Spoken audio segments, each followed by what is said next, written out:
to the final portion of the show.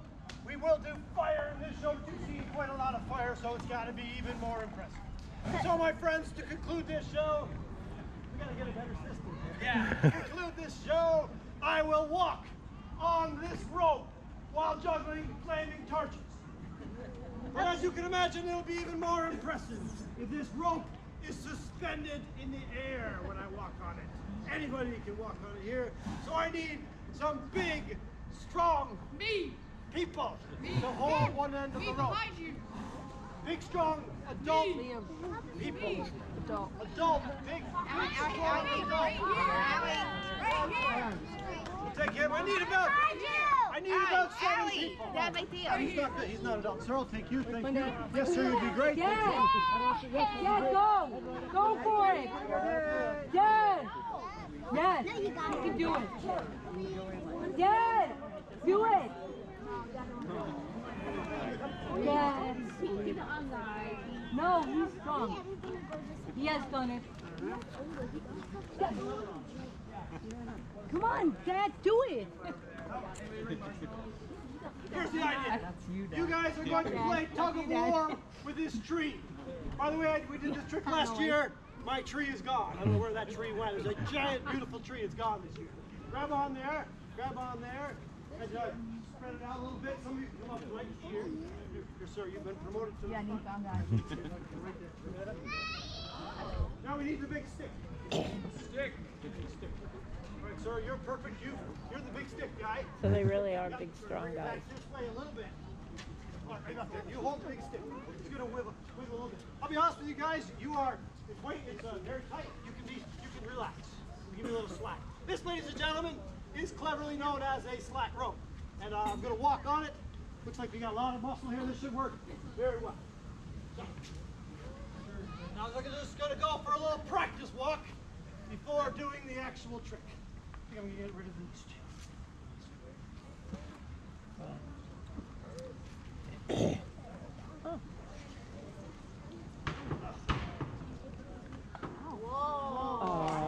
I know what you're thinking. First time I saw this, I was too impressed to clap also. Let's go for a little walk, gentlemen. Make sure you are ready for the big thing. My friends, they are rock solid. I'm going to jump down, brace yourselves. Here we go. Oh, and now, for the big finish, we're going to juggle some torches. Do you have some torches for me? Working on it. So you think the wild play is something? I need one final volunteer. Me. Someone to help set the mood. Dad! I don't want to someone far away.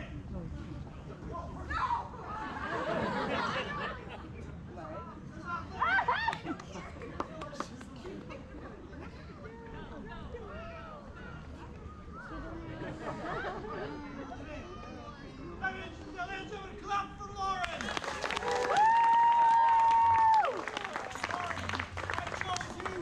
You can make a dramatic entrance to the show.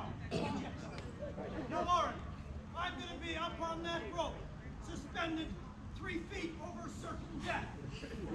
Our job, Lauren, is to set the mood for the final trick. I'll call your name, Lauren, and you'll go, wow! Woo! Lauren! Wow! Yes. All right, Lauren, I'd like you to run up, whirl and dance like this. And then, not yet, Lauren, not yet, go back. And then, Lauren, when you get ready, all right, I'm ready, folks. Gentlemen, brace yourselves. You guys are very good. They're good. Give them a big hand.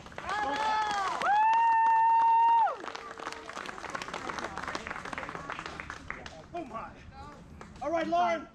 I'm feeling good. Do it, Lauren. Bring it to home, baby. Yes, look at that. All right, hand me the torches. Light the torches. I don't know. This is a lighter. Light the torches. I can't use it.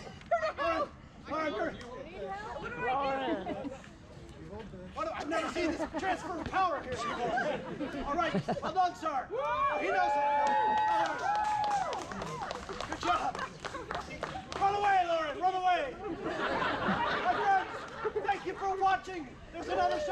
to the right over there. We have another show at 2.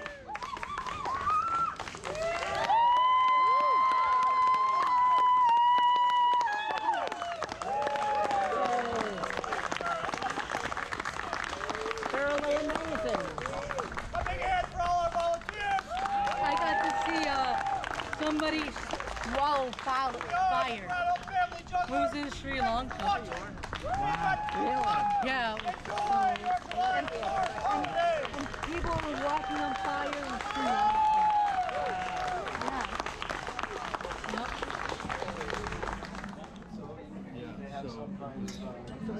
This was the one that had the shorter.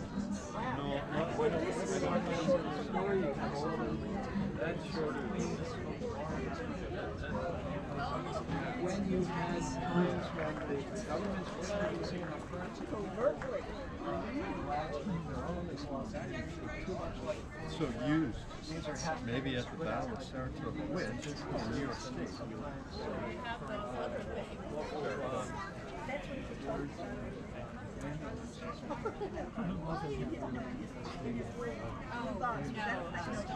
Stony. Was there some inherent value to them? Oh, yeah, This was the turn. We got a copper. And of course, it depends on is the person willing to accept it. You know, and if that's the only way you're going to be able to do some business, you know, if you're not going to make the sale because you have a chance to get to them, you're going to be more inclined to spend that, even if it's not the official coin of the realm. So, and it varied. Sometimes they were very popular, and other times you couldn't do anything. So, but they did a lot. We are fortunate with Alexander Hamilton and the others that when we came up with our own currency after the Revolution, we opted not to have living people's pictures, but not even George Washington. The coinage had a propaganda value. It showed the king or the queen or the coat of arms. This was who you owed your money to. This is who you owed your loyalty to. These are characters. Can you imagine that if you went into somewhere today and you had to choose between giving them $20 versus $100, that would be awkward. So, I mean, we should. I don't think some of these on any of them. yes, right. I mean, just take it out as well as ours. That's why they won so many of the battles of the Revolutionary War. You know, we won the war eventually. They won the majority of the battles. Always getting a little bit better too. So we were saying, this is one a Native American would have. It would be a bit of a status system as well as a weapon. It's actually a kite tunnel, and before and after the battle, they would sit around and have a conversation and yes. We call it peace fight, but they had other ideas of it. They would make the handle, and they would often decorate it. The Europeans would cast the brass, and it would be a trade item that would be traded for beaver like that. But yeah, this is as much a status symbol as it is a weapon. Probably even more so. very ceremonial. Yeah. Of course, we not having enough guns to serve everybody, we have to make You do. see the medical equipment Any for surgery? work I haven't something like seen this, any good and great. Yeah, look You at put it that. on a 10-foot pole and you have a pipe. So is the Which, big blood. 14 and up.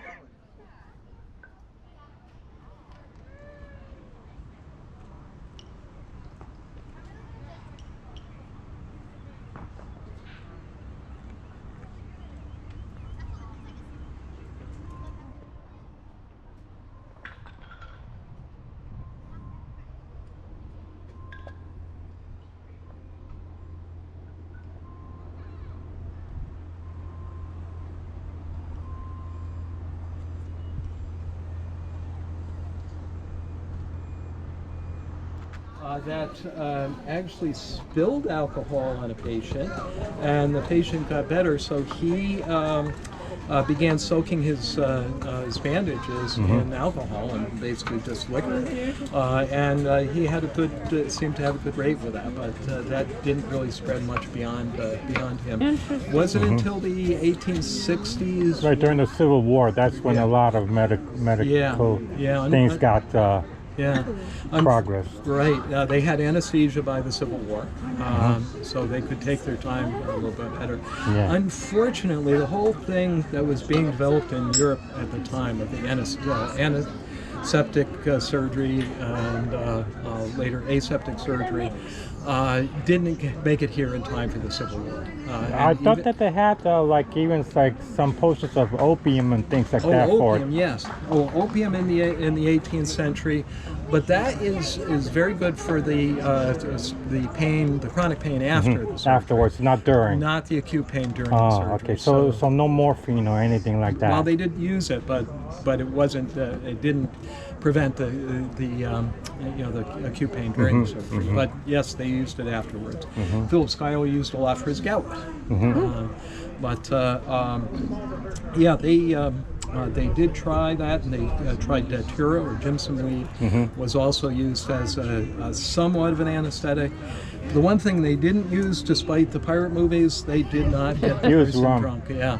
Well, the thing about the alcohol is it's a blood thinner. Right. So if you got the person drunk to the point where they were insensible to the surgery, they had a greater chance of bleeding out. Right. So they did often give the person just a glass of alcohol to steady their nerves, but the rum is more for the surgeon than for the patient. Right. And these are cupping cups, class. Right? Yep. What would they use for? Well, I know what they use for now, but what were used for back in the day? Somewhat the same thing. The idea was to bring humors closer to the surface of the skin. Right. So either you were moving around the body to adjust the balance in the body, or you were trying to get that close to the surface so you could remove it. You rubbed glycerin on it to create a seal, and you heated it either with a spirit lamp or sometimes burning paper inside.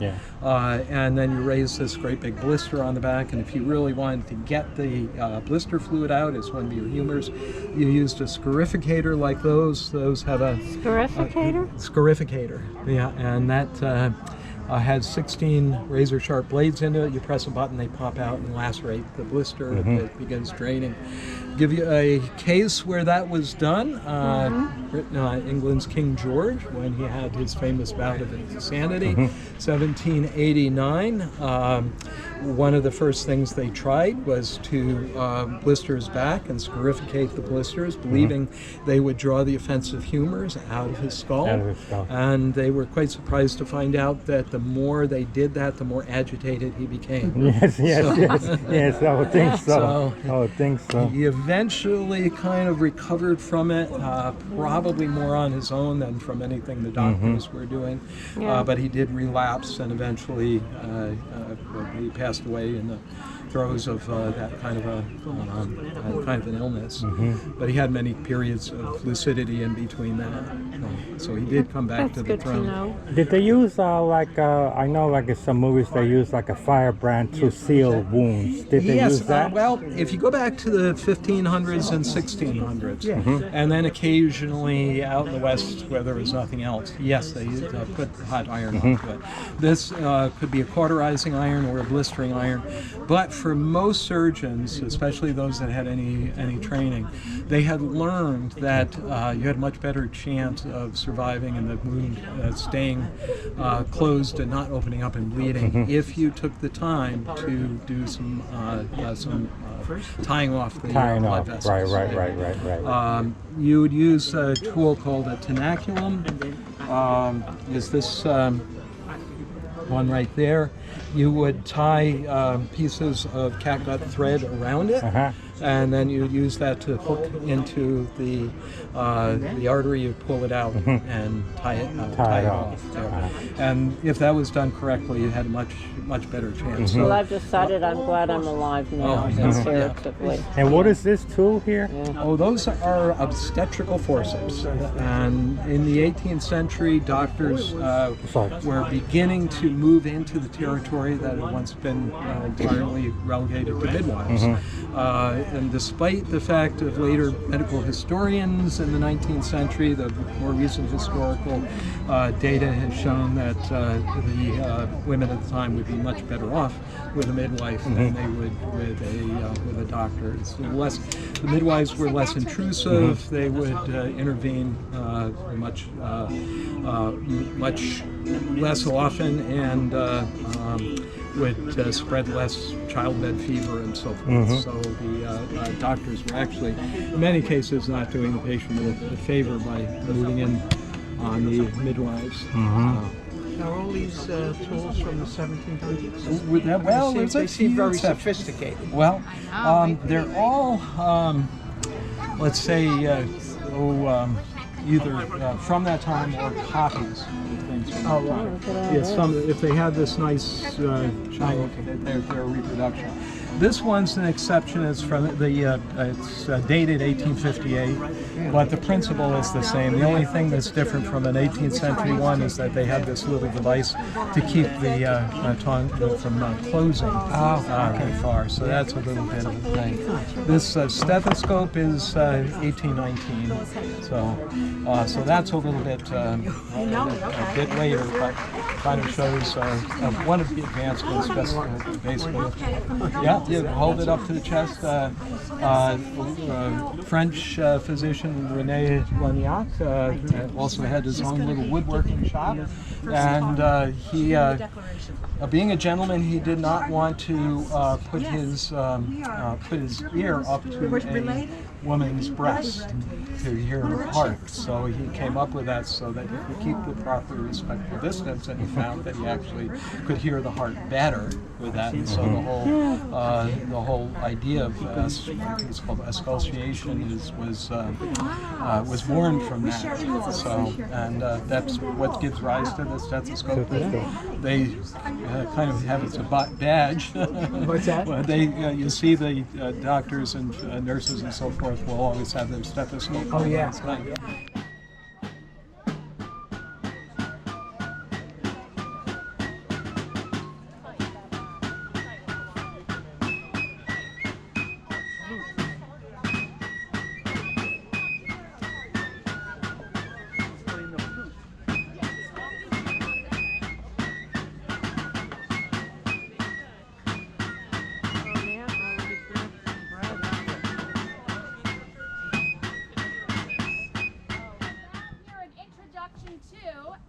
Dramatic reading of the Declaration of Independence. It will be performed by Fireside Toastmasters of Albany, New York, a public speaking club whose mission it is to provide a supportive and positive learning environment in which members are empowered to develop communication and leadership skills, resulting in greater self-confidence and personal growth. To begin, we now hear from local resident and the president of Fireside Toastmasters of Albany, New York, Laura Rose.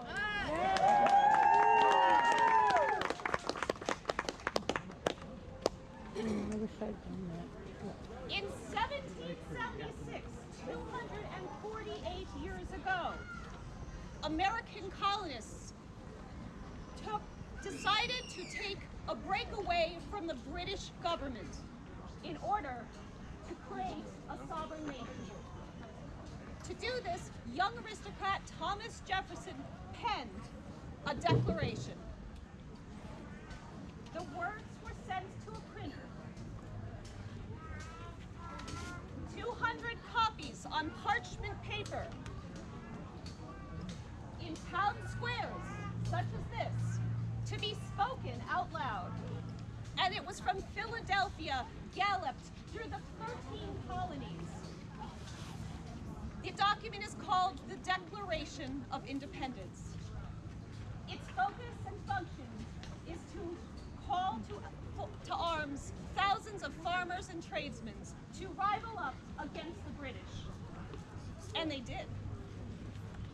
For every signer that we now call our founding fathers had a risk to their lives, because if they had lost the war to the British, that document would have had signatures of people of treason.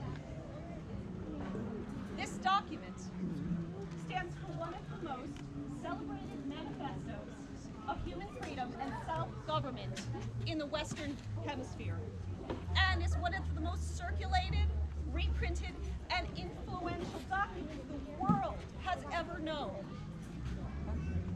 The Continental Congress that produced this document likely never had a diverse group of people like the Fireside Toastmasters and friends behind me. Woohoo! People of different ages, genders, race, and faiths. Thomas Jefferson was not ignorant of the profound contradiction of slavery. In the original draft, he had declared slavery a moral and political depravity and denounced the slave trade as a cruelty against humanity. But these sentiments were deleted from the final draft. You will hear no inclusion of equality for all, referring to non-white races, Native Americans, children, people with different abilities, or even women. Now, why do I bring up this embarrassment at this glorious occasion? I'll answer. I bring it up because the true glory of the document lies in the ongoing struggle of us to close that gap between the ideals of this living document and the sometimes painful reality of American life. The Declaration of Independence symbolizes our constant strive to achieve our highest human ideals, not just those in 1776, not just for you today, but for generations. Consider what followed. The Declaration's words inspired in France the French Revolution in 1789. In 200 years later, in China, the student revolt in Tiananmen Square. And in America, Abraham Lincoln's Emancipation Proclamation, the actions of Martin Luther King, and the suffragists' fight for women's rights to vote and equality. It was difficult. It is difficult. But it is noble and righteous to speak up and speak out against injustices.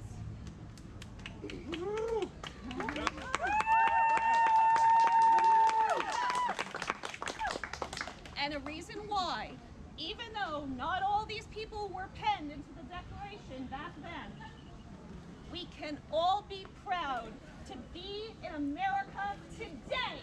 Yeah! We are students of public speaking. And in a good speech, we encourage our audience to listen for words, keep your ears perked, for the transitions that you will hear. The first section presents our inalienable rights. The next outlines the duties of the people, followed by the grievances inflicted upon the King of Great Britain, and last, to sum up what we have tried, and finally, that we declare freedom. Let this event today, with this reading and with everything you see, be a reminder that natural rights are for all. It is the responsibility of the government to protect those rights, and it is the people's duty to make sure that these rights are not taken away. And now, to inspire and unite us all through a shared vision of a better life, members of the Fireside Toastmaster and audience participation will now perform a dramatic reading in its entirety of the Declaration of Independence.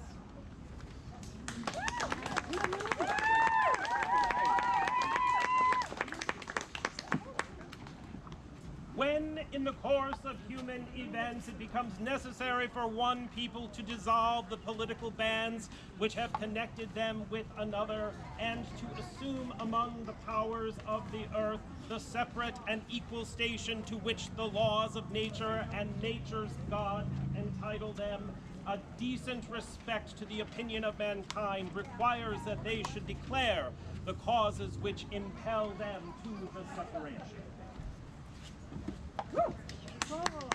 We hold these truths to be self-evident, that all men are created equal, that they are endowed by their Creator with certain unalienable rights, among those life, liberty, and the pursuit of happiness. Yay! To secure these rights, governments are instituted among men, deriving their just powers from the consent of the governed, that whenever any form of government becomes destructive to these ends, it is the right of the people to alter or abolish it, and to institute a new government, laying its foundation on such principles and organizing its powers in such form as to them shall seem most likely to affect their safety and happiness. Yay! Revolution!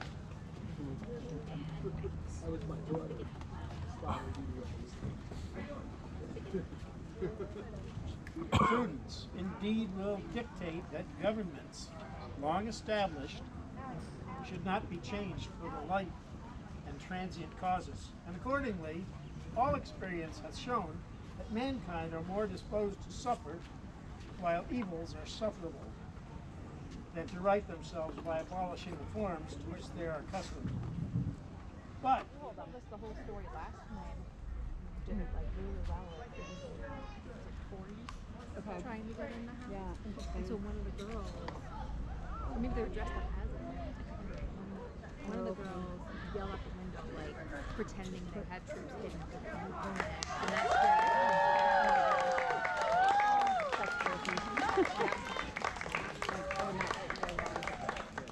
so what are you gonna do now? What a beautiful owl! He's like at home. And like, that is a commitment. What's the sight on my head? No.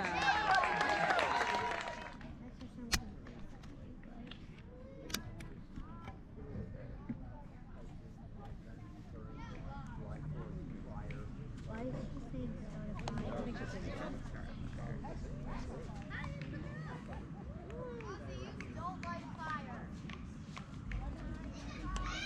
He's trying to concentrate, kid. Yeah, I know. That's hard. Wow. They're just trying. Rowan's just trying to concentrate on the rock. Okay, you just trying to Johnny Oh no. No. And now for something really impressive, Schuyler with the flaming staff.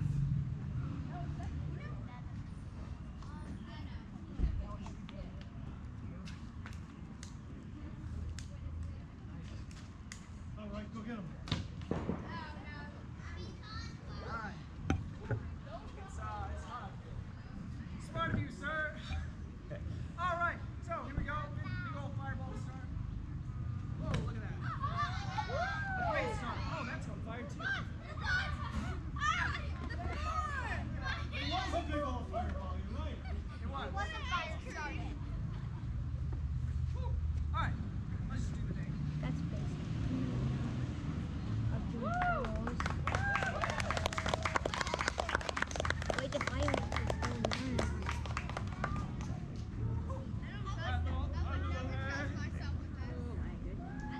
Nervous. Definitely fake fire. Let him stay smart. Little haircut. My barber hates that one.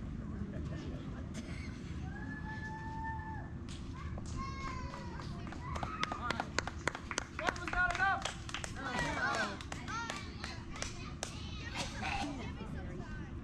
Yes, it is, Mom.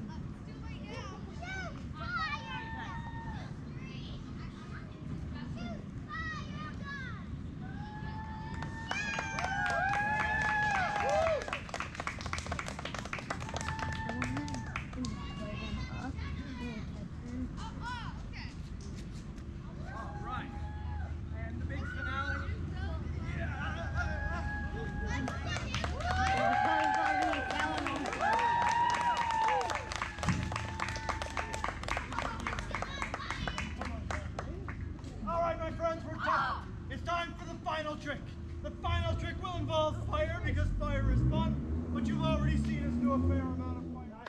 I know what you're thinking. The first time I saw this, I was also too impressed to clap and applaud. These guys are rock solid. I'm very impressed. I'm going to get down now, so brace yourselves, because it'll be a little bit tumultuous for you. Ready? Here we go, coming down. All right, give him a hand. That was good.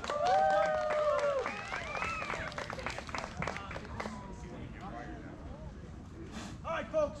Now, before I do the final trick, juggling the flaming torches, I not only want to be my best, I want to look my best. I'm going to put on this coat before I do that. Now, I need one final volunteer, the most important volunteer of the night, to bring it all home.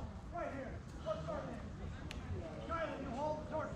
Schuyler, I picked you because I know you got some stage experience. You're going to do good. So, Schuyler, when I go, there we go. Get my coat, put it on. Doing great. I got you.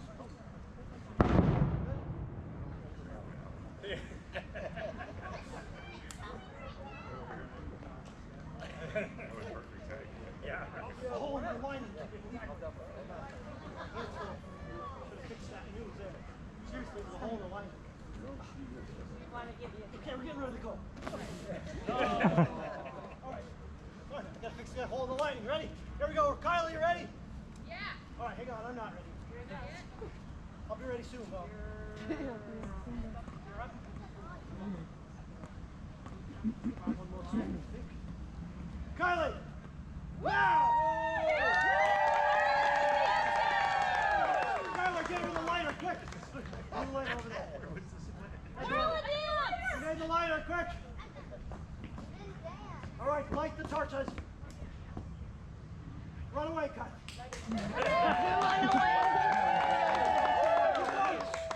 We are the Grotto Family Jugglers. We hope you've enjoyed the show. We hope you are